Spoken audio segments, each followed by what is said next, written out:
Okay, this is my toolbox that I've got together. This is just for cylinders though. I mean rim cylinders and Euros. No multi-lock stuff, and nothing in here really for replacing locks, apart from a couple of multi-tools, whatever. So anyway, this is everything I've got. It's a nice little compact toolbox. It was actually what I was using for my screwdrivers, but it was nowhere near full, you know. So I decided to use it for my cylinders, because I did have them in a great big massive toolbox and it was a bit big really. I wanted to kind of condense everything down. So this top bit is just bits and pieces that I'm not going to use so much. There's a load of tension wrenches there and some picks that are kind of my beta picks, if you know what I mean. I've got a knife in case I need to open you know, a packet or something. These are the Euro thumb turners. I don't really like them. Okay, I've got bump key washers there. This is my GoSo picks. Now the reason why they're just in here and not in the original packet will become apparent later. But I don't really use them because I haven't managed to open a multi-lock yet. So they're just staying there for the time being like that. They're fine. Wafer key thing. And these are a couple of homebrew bump keys that do work, but they're not the best. I don't really know what that's for. I've got this key. I think it's for like fruit machines or something. Anyway, that's there. So that's just the top bit. Let's open it. Right, what we got here. So I'll just open it. Got a can of WD-40. I've got some cam turners with magnetic ends on them, which are pretty good. I've used them a few times.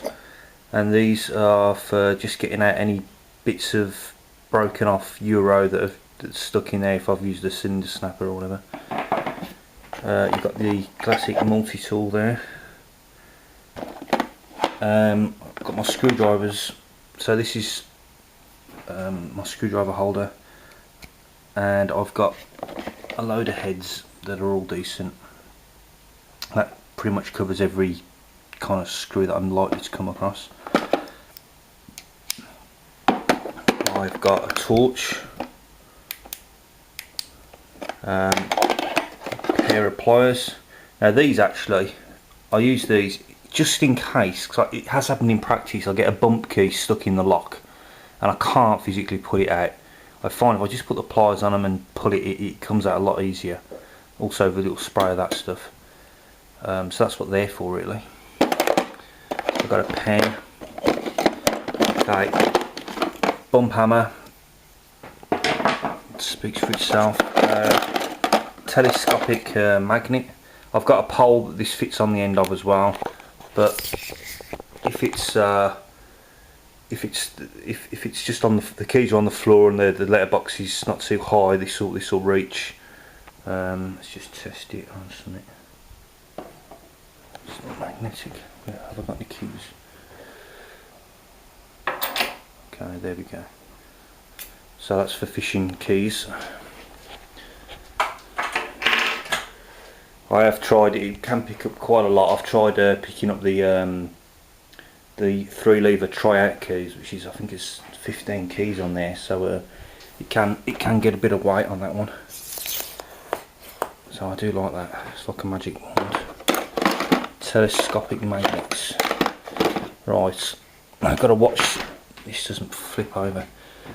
Right, so here's my GoSo pick set. You know, the ones that are in the top there. Now I use this because I haven't got a decent pick case. Bear with me. Right, so I've got my Sparrow picks in there that I bought, and a few others, and my favourite sort of tension wrenches, and that's the one that I use the most on Euros. That I think it's homebrew from Rich. So yeah, nice one. But yeah, I keep these in here, nice and safe. I've got a microscope thing with a light on the end. got a plug spinner. Right, bump keys. Here we go. I've got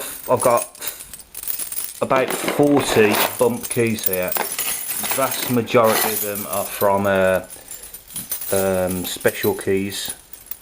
It's a fairly good collection now. Pretty much will open every cylinder I'm likely to come across, assuming it's not like some crazy one. If it's a crazy one, I'm going to get the drill. Shh, but don't tell them. What else have we got? Look at the bottom there, we've got some mica cards. I've got a little mirror. If I can look through the letterbox, see if it's a thumb turn or not, or something. Needs tightening. And this is the UPVC crowbar and the UPVC latch tools. You know, if you've seen them, you'll know what I'm on about. And here is my cylinder snapper, right down there at the bottom. Fits in nicely. So that's the lot of it, which I think is quite a nice little bit of kit just for cylinders. You know, I've got another toolbox with, should we say, more destructive stuff. You know, my drill and that, and I've got chisels and bits and pieces for woodwork, you know, and stuff like that. Mortise locks. But yeah, that's my cylinders. So let me know if you've looked at that and you've watched the whole video. Let me know if I'm missing something. If you think, oh Paul, you need to have one of these if you want to be a locksmith, because I'm not really practicing as a locksmith at the moment because I haven't got a van. I'm saving up for a van. In the meantime, I'm trying to get all my stuff together, get it all perfect, increase my skill level, and then when I've got the money for a van, I can really go for it and advertise properly and get some locks open and get some cash and get on a bit. So that's what I've got so far. What do you think? I do intend to start learning impressioning as well, but I just wanted to get a bit better at the single pin picking first, and the bumping skills are kind of okay now. Single pin picking, I really want to increase that a lot. Once that's to a decent standard, I want to then learn how to impression keys, impression locks, whatever, and get the stuff that you need for that. But apart from impressioning, is there anything you think I really should have? Let me know. I'll seriously consider buying it. So yeah, thanks again for watching. This is Picking Paul's cylinder toolbox.